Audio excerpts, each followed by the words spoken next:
Hello बच्चों, आज की क्लास में स्टार्ट करने वाले हैं Indian economy on the eve of independence chapter number 1 का पार्ट नंबर 8। ऑलरेडी इस चैप्टर के ऊपर 7 पार्ट्स अपलोड हो चुके हैं। अगर आपने वो नहीं देखा है तो वो भी देख लेना। मैंने आप लोगों को बताया था इस चैप्टर के अंदर हमें मेनली पढ़ना है कि 1947 में हमारी इकोनॉमी की क्या सिचुएशन थी। तो इसके पार्ट नंबर 1 में मैंने आपको ओवरऑल सिचुएशन बताया था, पार्ट नंबर 2 में एग्रीकल्चर, फिर उसके बाद हमने इंडस्ट्रियल सेक्टर पढ़ा था, फॉरेन ट्रेड पढ़ा था, फॉरेन ट्रेड के बाद हम लोगों ने demographic profile, occupational structure, infrastructure, हमने ये सारी चीजें पढ़ ली है। तो आज जो पार्ट नंबर 8 है, तो पार्ट नंबर 8 के अंदर हमें पढ़ना है कि 200 सालों तक जब अंग्रेजों ने हमारे देश पे राज करा तो क्या उनसे हमने सीखा, या फिर अंग्रेजों ने जब हमारे देश पे 200 साल तक राज करा तो क्या उनके द्वारा किए गए कोई भी ऐसे काम थे जो हमारे लिए आगे जाके बेनिफिशियल रहे। तो यही क्वेश्चन है हमारा, positive impact of British rule. 1947 में जब देश आजाद हुआ तो अंग्रेज जब हमारे देश से जा रहे थे तो कौन कौन से ऐसे पॉजिटिव इंपैक्ट थे जो निकलकर सामने आ रहे थे। सबसे पहला, अंग्रेजों ने 200 सालों तक राज करा और हमारे फार्मर्स को एक कमर्शियल आउटलुक देकर गए। कमर्शियल आउटलुक, ज्यादातर फार्मर्स का जो आउटलुक था अंग्रेजों के आने से पहले या अंग्रेजों के रहते हुए, वो कैसा था, एक तरीके से सब्सिटेंस फार्मिंग का था। यानी किसान बस इतना ही चाहता था कि हम इतना प्रोडक्शन किसी तरीके से करें कि हमारा गुजारा अच्छी तरीके से चल जाए, या मार्केट में प्रोडक्शन को बेचकर सिर्फ इतना प्रॉफिट हो जाए कि बस हमारी लिविंग किसी तरह से चल जाए। लेकिन अंग्रेजों के आने से अंग्रेजों ने हमें बताया कि कमर्शियलाइजेशन किया जा सकता है एग्रीकल्चर का, और ये हमारे किसानों के लिए एक बहुत बड़ा ब्रेक थ्रू था। अंग्रेजों के जाने के बाद हमने अपनी एग्रीकल्चर मार्केटिंग को सुधारा और एग्रीकल्चर के अंदर जो किसान थे उनका लुक चेंज हो गया एक तरीके से, उनका जो आउटलुक था वो पूरी तरीके से चेंज हो गया। अब वो लोग सब्सिटेंस फार्मिंग की बजाय पूरी तरीके से कमर्शियल फार्मिंग की तरफ शिफ्ट होने लगे। यही रीजन है कि हरियाणा, पंजाब, तमिलनाडु और उत्तर प्रदेश के जो बहुत सारे किसान हैं वो आज मार्केट के अंदर बहुत बेटर सिचुएशन के अंदर है।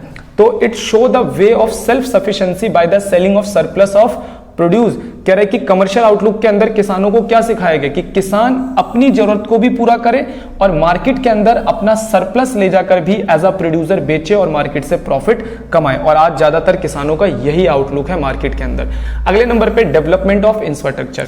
हालांकि अंग्रेजों ने हमारे देश में जो भी करा वो अपने बेनिफिट के लिए करा, लेकिन फिर भी उन्होंने कुछ रोड तो बनवा दिए, उनके द्वारा कुछ पोर्ट्स, कुछ एक तरीके से रेलवे की भी स्टार्टिंग कर दी गई, और उनके द्वारा बनाई गई बहुत सारी बिल्डिंग इंडिया के अंदर आज भी काम आती है। जैसे आप दिल्ली के सीपी में जाओगे तो अंग्रेजों के द्वारा बनाई गई बिल्डिंग्स, उनका आप आर्किटेक्चर देखो, अगर उनका आप देखोगे तो बहुत अलग लगता है, मतलब कुल मिलाकर। तो उन्होंने हमारे देश के इंफ्रास्ट्रक्चर के अंदर भी बहुत सारे काम किए थे उस टाइम, भले उन्होंने अपने बेनिफिट के लिए करे लेकिन करे थे।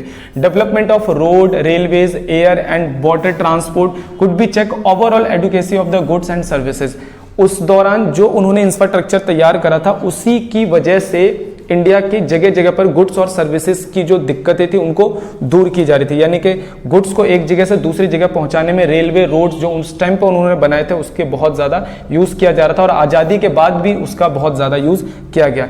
चेक, नेक्स्ट पॉइंट है चेक ऑन फैमिन्स। यानी कि अंग्रेज जब हमारे देश में राज कर रहे थे उन्होंने हमें फैमिन से लड़ना भी सिखाया कि फूड की शॉर्टेज को कैसे हम लोग दूर कर सकते हैं। ठीक है, तो इसमें बताया गया डेवलपमेंट मीन्स ऑफ ट्रांसपोर्ट। उन्होंने बहुत तेजी से हमारे देश में ट्रांसपोर्ट और कम्युनिकेशन सिस्टम को सुधारा। जो regulation of the food supply and medical help during the famines on any other natural calamities, जिसकी वजह से इंडिया के अंदर जब फैमिन्स आता था या कोई भी नेचुरल क्लाइमेटीज होती थी तो वहां पर आसानी से फूड और मेडिकल सर्विसेज हम लोग पहुंचा पाते थे।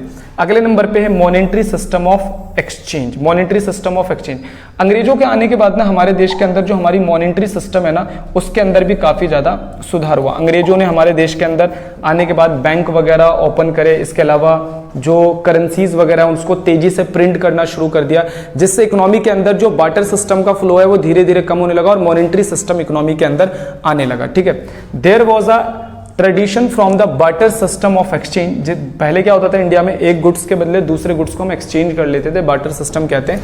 ठीक है, अंग्रेजों ने आकर इस बार्टर सिस्टम को भी बहुत हद तक कम करने की कोशिश करी।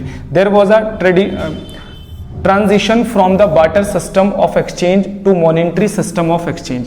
कह रहे कि अंग्रेजों ने बार्टर सिस्टम से मॉनेटरी सिस्टम की तरफ हमारी इकोनॉमी को ले जाने के लिए कोशिश करी।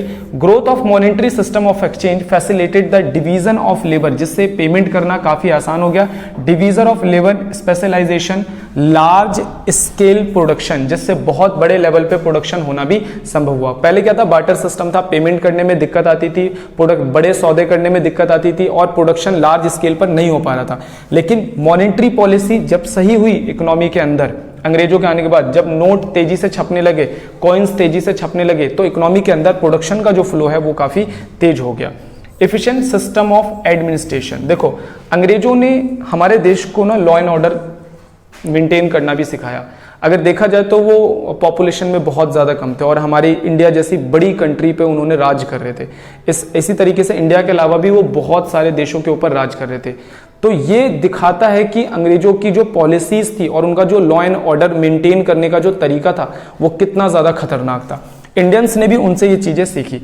The British government in India left the legacy of efficiency system of administration, उन्होंने इंडियंस को efficient system of administration सिखाया। This serve as a ready reference for the our politician and planners, और यहाँ तक कि अंग्रेजों के जाने के बाद जो उनके छोड़े हुए बहुत सारे लॉ थे, हमने बहुत सारे लॉ जो थे उनके वहाँ से हमने कॉपी कर लिए। कॉपी नहीं बोल सकते, हम बोल सकते हैं कि जो चीज़ें हमारे को उनकी बनाई गई, जो बहुत सारी नीतियाँ थी, जो लॉ थे, हमें हमारे को ठीक लगे तो हमने अपने देश के अंदर भी क्या करा, उसी चीज़ को हमने इम्प्लीमेंट करा। ठीक है, तो बच्चों आज हमारा जो फर्स्ट चैप्टर है ये पूरी तरीके से खत्म हो गया। आज की क्लास के अंदर हमने कवर करा कि positive impact of British rule, यानी 1947 में जब अंग्रेज हमारे देश के अंदर से जा रहे थे तो उनके द्वारा क्या कुछ ऐसे काम थे जिसने हमारी इकोनॉमी के ऊपर कोई पॉजिटिव इंपैक्ट छोड़ा। तो वो ये 5 पॉइंट थे जो मैंने आप लोगों को बता दिए। आज हमारा फर्स्ट चैप्टर खत्म हो जाता है। अगली क्लास के अंदर मैं आप लोगों को नया चैप्टर स्टार्ट करवाऊंगा।